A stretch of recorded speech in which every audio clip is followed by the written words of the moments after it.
24 exclusive വാർത്തയിലേക്ക്. തൃശൂർ തൃപ്രയാറിൽ പണം ഡോളറാക്കി തരാം എന്ന് പറഞ്ഞ് ലക്ഷങ്ങൾ തട്ടിയ കേസിലെ പ്രതികൾ സംസ്ഥാനം വിട്ടതായി പോലീസ്. കേസിൽ 12 പ്രതികളാണ് ഉള്ളത്. ഇതിൽ ഒരാളെ മാത്രമാണ് പിടികൂടാനായത്. തട്ടിയെടുത്ത പണത്തെക്കുറിച്ച് വിവരമില്ല. ശ്രീജിത്ത് ശ്രീകുമാരൻ ഞങ്ങളുടെ പ്രതിനിധി ഉണ്ട് തൃശൂരിൽ നിന്ന് വിവരങ്ങളുമായി. ശ്രീജിത്ത്, ഈ തൃപ്രയാറിൽ പണം ഡോളറാക്കി തരാം എന്ന് പറഞ്ഞ് ലക്ഷങ്ങൾ തട്ടി എന്ന കേസിലാണല്ലോ പ്രതികൾ സംസ്ഥാനം വിട്ടെന്ന് പോലീസ് സംശയിക്കുന്നത്. പോലീസിന്റെ പക്കൽ ഇതുമായി ബന്ധപ്പെട്ട് എന്തൊക്കെ വിവരങ്ങളാണ് ഉള്ളത്? 12 പ്രതികളാണ് ഈ കേസിലുള്ളത്. അവരെ ട്രേസ് ചെയ്യാൻ പോലീസിന് കഴിഞ്ഞിട്ടുണ്ടോ? ഇപ്പോൾ നമുക്ക് കിട്ടുന്ന വിവരങ്ങൾ എന്തൊക്കെയാണ്? സംഭവം നടന്ന് 3 ദിവസമായി.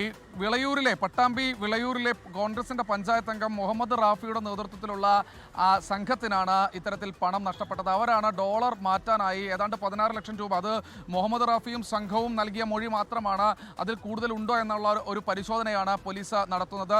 ഇപ്പോൾ നിലവിൽ പോലീസിന്റെ പക്കൽ യാതൊരു തെളിവില്ല. അവർ ഫുൾ ബ്ലാങ്ക് ആണ്. ഒരു പ്രതിയെ മാത്രം, അതായത് ഈ വാഹനം രണ്ടാമത് ആ മേഖലയിൽ വലപ്പാട് മേഖലയിൽ പൂക്കോട്ട് ശിവക്ഷേത്രത്തിന് സമീപം കൊണ്ടുവന്ന് ഇട്ട ആ വ്യക്തിയെ മാത്രം, അയാളുടെ പേര് ശർമ്മ എന്നാണ്, അയാളെ ഇന്നലെ കോടതിയിൽ ഹാജരാക്കി റിമാൻഡ് ചെയ്തിട്ടുണ്ട്. എന്തായാലും അയാളെ മാത്രമാണ് ഇപ്പോൾ കസ്റ്റഡിയിലെടുക്കാൻ കഴിഞ്ഞിട്ടുള്ളത്. ഇയാൾ പറയുന്നത് തങ്ങൾക്ക് ഒന്നും അറിയില്ല എന്നാണ്. പക്ഷേ പോലീസ് ചില CCTVകളൊക്കെ കേന്ദ്രീകരിച്ച് നടത്തിയ പരിശോധനയിൽ ഈ 3 ദിവസം കൊണ്ട് തന്നെ, അതായത് 2 ദിവസം അവർ കേരളത്തിൽ തന്നെ ഉണ്ടായിരുന്നു, അതിനുശേഷം കർണാടകത്തിലേക്ക് നാടുവിട്ടു. അത് ബാംഗ്ലൂരു മൈസൂരു മേഖലയിലേക്കാണ് ഇവർ നാടുവിട്ടിരിക്കുന്നത് എന്നാണ് പറയുന്നത്. ഇവിടെ ചില ബന്ധങ്ങൾ ഈ പ്രധാന പ്രതിയായ രഞ്ജിത്തിനുണ്ട്.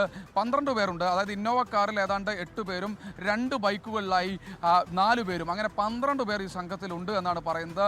എല്ലാവർക്കും മുന്നോട്ട് പോകാൻ പറ്റും.